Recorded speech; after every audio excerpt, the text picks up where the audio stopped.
everyone, and welcome to Table Topics. Today we are asking the question, is fur dead or is it fabulous? Let's give you a little primer. 17th century, everyone in Europe had to have a beaver hat. Clerical people, army, they all needed one. And of course, what started as a few trading posts is now our home and native land. That's why the national animal of Canada is the beaver.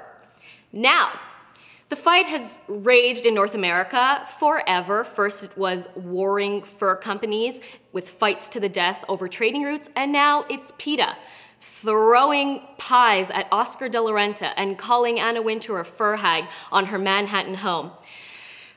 I went to Fashion Week, asked some fashionistas what they thought, but first I'd like to know what you think about this very personal issue. PETA, this is Faux. I don't actually own anything that's real fur. My argument is, like you said, historically, at least when people wore fur, they had a purpose for it. They used every piece of the animal. They ate it, they used the skin, they used all of it, and it was essential to warm against the winter cold. I guess now, I recently watched on a website called furisdead.com a video that I wish I would have never seen, so be aware if you go to this site. And basically in China, it's them skinning rabbits alive, and you actually see the rabbit still alive with bones and blood, and it's absolutely disgusting. But I've heard the same argument about poultry farmers who treat chickens terribly, and I don't know about you, but I eat eggs and I also eat chicken. So as much as we argue about fur, I think we can also argue the same thing about eating meat. I do think that, you know, if the animals are not treated ethically, I would prefer that they be treated ethically. But on the other hand, sometimes there's just so many things in life that we just can't look into every crevice of every purchase we make. I think ideally we would all be very responsible consumers. We would buy everything that was made ethically produced and even support people who are local, you know, farmers or fur farmers. I'm not sure what they call them. Fur farmers, yes, yeah. As opposed to, you know, having to import them and not know the roots. I mean, they say the same thing about running shoes, that sometimes they come from child laborers in faraway countries. Well, let's discuss the ethical treatment of animals, because this is there are a few major topics in terms of the fur debate. There's the heritage debate, there's the fashion debate, and then there's the humane green debate. You're talking about fur is dead. There's also a campaign called furisgreen.com in Canada right now. And what happens is they posit the main arguments. Number one, in favor of fur. Number one, that fur is a renewable natural resource. And regulations are very strict in North America in terms of the way animals are treated, whether they are caught in wildlife or farmed.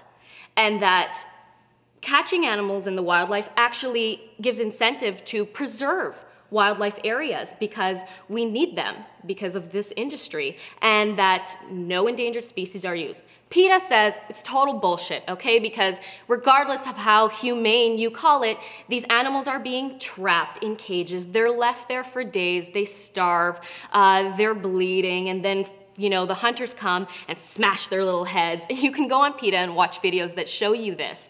So I don't know, I guess that comes to how faint of heart are you? And do you think, are you a total vegetarian? Because otherwise, trust me, whether you wear fur or not, you wouldn't want to see a cow get killed for your hamburger either. Exactly. It was the image of the day a couple weeks ago, and it was a pile of naked women with fake blood all over them, lying, looking like slaughtered pigs. It was a little horrifying. Trying to get their message across. Well, and I think that's like all things. Be educated and do your research on what you're buying and what you're purchasing. Like you said about fur and the environment, I mean, this hat, I have no idea what kind of chemicals were used in the creation of it because it's fake fur. The other thing about the fur is green argument is, yes, they say that sometimes this petroleum-based synthetic fur causes, you know, the causes are worse on the effects on the environment are worse, sorry, than wearing real fur, which is renewable and natural. So do you guys think PETA goes too far? Or what's the opposite I definitely argument? think that they've gone too far,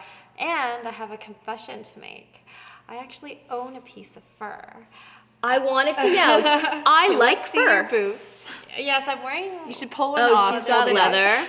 Oh, and I've got, well, I don't want to show because I've searched. I'm wearing fur boots right now. Okay. I have fur, I have silver fox, you know, and I'm not willing yet to make or ready to make the life change where I'm going to stop eating animals. And so I'm gonna still wear them. North America is a cold place. And that also ties into the heritage argument that Aboriginal peoples and their families depend on this industry and have for like 1,000 years, especially in remote areas where it's one of the main options in terms of a trade. Are you going to, you know, build a Gore-Tex plant there so that they can have other jobs? The argument there, though, is that yes, though it's a lifestyle and it's their industry, it's been so abused that they don't actually reap the benefits in the same way that they did hundreds of years ago. I want to talk about the fashion argument for a second. Okay. So you know, you can't compare fox fur to like these ratty fur trimmed hoods that people wear on the subway that look like old slippers. Like you can't, although this is a nice fake. Oh, It's like, it's plush. I'm gonna pet her for a second. What do you think in terms of fashion? Well, I definitely think there's something luxurious when you see it. However, my question is then, has PETA effectively tainted the way we see fur? And have they, because of their hostile tactics, caused people to kind of be reluctant to indulge in that kind of fashion trend and to not see it as trendy as maybe it could have been? I don't think so. I think when Anna Wintour retaliates to a bunch of PETA protesters outside a Vogue Christmas party by sending them big plates of rare roast beef, I think that is funny and cooler. Although I do think that you should watch online, you know, a video of animals being trapped and see if you're still comfortable wearing your fur or wearing your leather belt. Site. Exactly. Ignorance is the main enemy because it really is an issue of are you comfortable wearing dead animals when you don't have to? Do you think that it's okay? This is a touchy subject. It's a personal one too. We would love to hear what you think.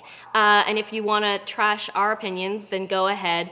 Just don't pie us because, well, I can't afford to buy a lot of fur, but I have some. So come to the website, tell us what you think. We'd love to know, and we'll let you know where we buy our fur, vintage, fake, real, or otherwise. We'll see you next time. Thanks very much.